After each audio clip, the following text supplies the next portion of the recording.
Thomas was still in good spirits when Bertie arrived at the next station. Bad luck, Bertie. Now, if you were a steam engine, you would run on a pair of reliable rails. Huh, replied Bertie. The railway was supposed to deliver tar to mend the road 2 weeks ago. You can't trust a thing that runs on rails. I run on rails. You can trust me, Bertie. I'll see if I can find out what's happened. And Thomas puffed away towards the big station.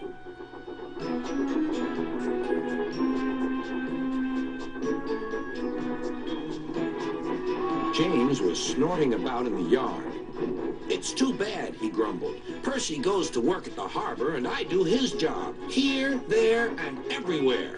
Take that! Oh, groaned the freight cars. Just you wait. We'll show you. Gordon laughed. I'll tell you what, James. If you pretended to be ill everywhere, you couldn't shunt freight cars here or go to the quarry there, could you? What a good idea, agreed James. Look, here comes Thomas. I'll start pretending now. Thomas was sorry to see the engines looking miserable. Cheer up, he puffed. It's a beautiful day. Yes, grumbled Gordon, but not for James. What's the matter? Asked Thomas. He's sick, replied Gordon. Yes, he is. I mean, I am, stuttered James. I don't feel well at all. Don't worry, said Thomas kindly. I'll help out if you're ill. Gordon and James snickered quietly to each other. Some of James's cars were coupled behind Thomas, and he steamed away to the quarry. The cars were still cross. We couldn't pay James back for bumping us, so we'll play tricks on Thomas instead. One engine is as good as another. But Thomas didn't hear them. He collected all the stone from the quarry and set off back to the junction.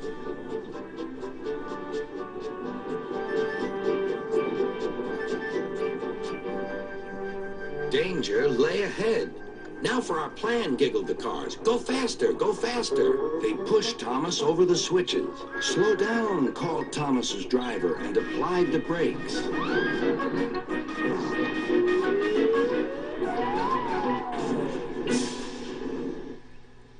Poor Thomas stood dazed and surprised in a muddy pond as a toad eyed him suspiciously.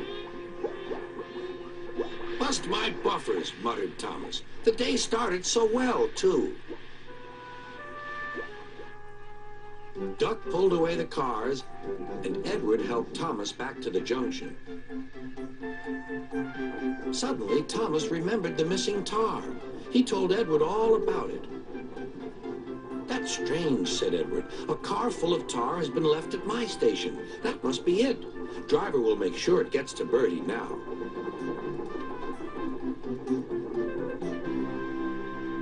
Later, James spoke to Thomas. I'm sorry about your accident, he muttered, and so is Gordon. We didn't mean to get you into trouble.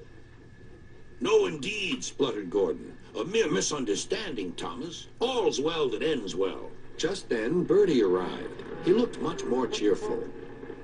My road's being mended now. Oh, I am glad, replied Thomas. Thanks for all you did, added Bertie. Now I know I can trust an engine, especially if his name is Thomas. Gordon and James puffed silently away to the shed. But Thomas still had company. Well, well, he sighed. What a day for surprises. The toad, who was looking forward to a ride home, noisily agreed. Thomas showed once again that he's a trustworthy engine who can always be counted on.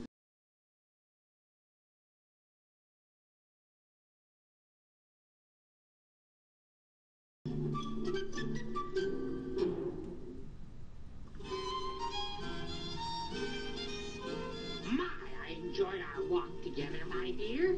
That's nice. Ooh, this is a pretty good spot to keep an eye on things. What a pretty child you've become. Why, you look more like your old Aunt Tamanella every day. You are not my eel rant. Why, of course I'm not your real aunt. You're a wearable titch. Well, naturally I'm a terrible witch. I'll tell my daddy about you. You tell your daddy anything you want. He won't understand a word. Ah, yes, indeed, yours is one of the best evil enchantments I ever cast. Froggies must drive you crazy. How dare you!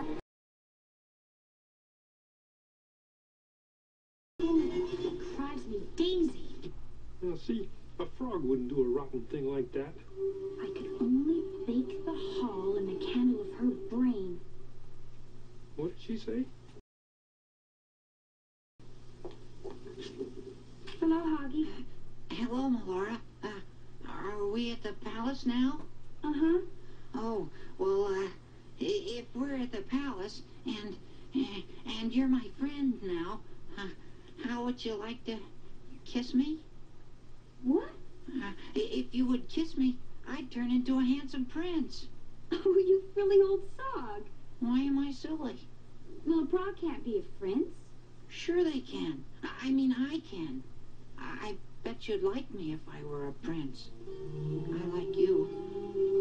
I can even understand what you say. Kay, you sang. Sure I can. Why, I even understood the song you were singing by the well this morning. Really? You mean... So bow I'm Nick, and prow I'm known.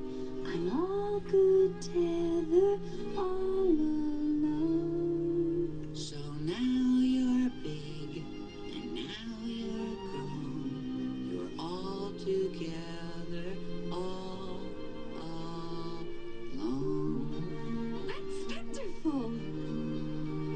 I'm 19, my birthday's today. You're 19, your birthday's today. A gig girl, a lawman, a weighty say they. A big girl, a woman, a lady, they say. And Humser, there's one, some there Humser must be. And somewhere there's someone there somehow must be. The one some who dumb say mean thumb sing to me. The someone who'll someday mean something to me.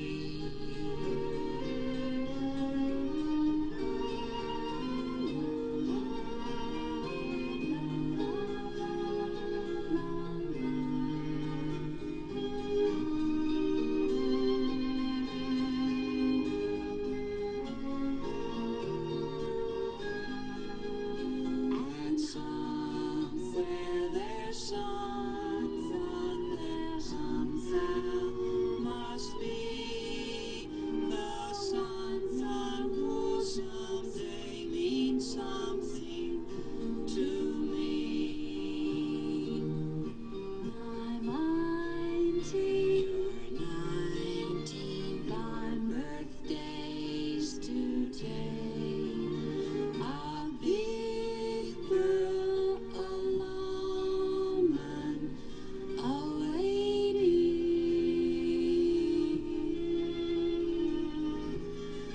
they say.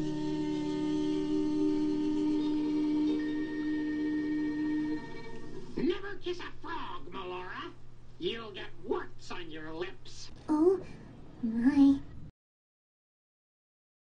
Oh, blasphemy! Well, my. So you have a new little pet, Melora. What a sweet little frog. What a dear little frog. What a familiar little frog. Tamanella. A friend of mine would just love to invite you to breakfast, Froggy. Aren't you delicious? Delightful. Tissamanella. Melora, my precious, would you mind terribly leaving this Froggy and me alone for a moment? Alone? What by? Get out of my sight, wretch! Tess, Yamanella. I don't like the looks of this. And how are you enjoying life as a frog, my fine young prince? Good grief, he really is a prince. Now that you're in the palace, I bet you think you can get the princess to kiss you. Well, you can't. I've still got my ogre, and he's still hungry.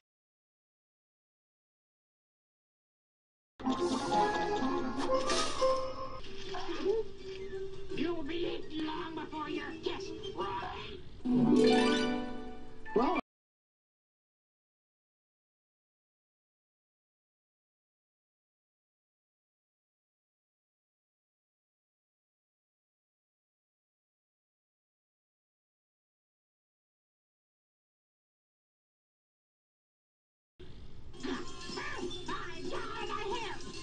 Get away from me! Get away! Beg pardon, Lady Tamanella. What is it, Featherstone? The king wishes to see you in the throne room at once. Well, of course. Incidentally, her ladyship has a frog in her hair. Of course I have a frog in my hair.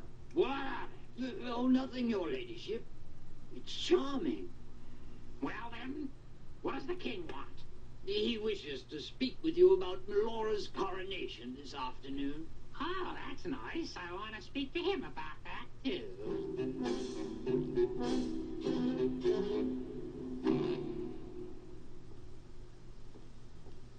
Well, where'd she go? She went to see the king. You know, Melora, you must be careful of her. She's a witch. She's a horrible hitch. You know. Oh, but of course you would. I bet Tamanella is the one who put you under your enchantment. Yes, so I wouldn't tell Tatty. So to keep you from telling your daddy that she's a witch, she enchanted you so that you would speak strangely. And that's why I streak strangely. Oh, what an awful witch she is.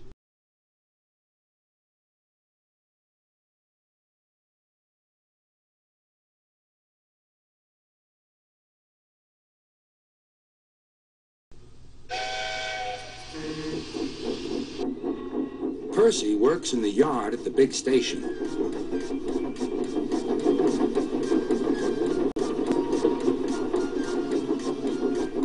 He loves playing jokes, but they can get him into trouble. One morning, he was very cheeky indeed. Beep, beep! Hurry up, Gordon. The train's ready. Gordon thought he was late. Laughed Percy and showed him a train of dirty coal cars. Gordon thought how to get back at Percy for teasing him. Next, it was James's turn. Stay in the shed today, James. Sir Topham Hatt will come and see you. Ah, thought James, Sir Topham Hatt knows I'm a fine engine. He wants me to pull a special train. James's driver and fireman could not make him move. The other engines grumbled dreadfully. They had to do James's work as well as their own.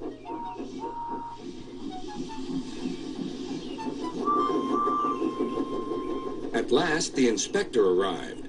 Show a wheel, James. You can't stay here all day. Sir Topham Hatt told me to stay here. He sent a message this morning. He did not. How could he? He's away for a week. Oh, said James. Oh, where's Percy? Percy had wisely disappeared. When Sir Topham Hatt came back, he was cross with James and Percy for causing so much trouble.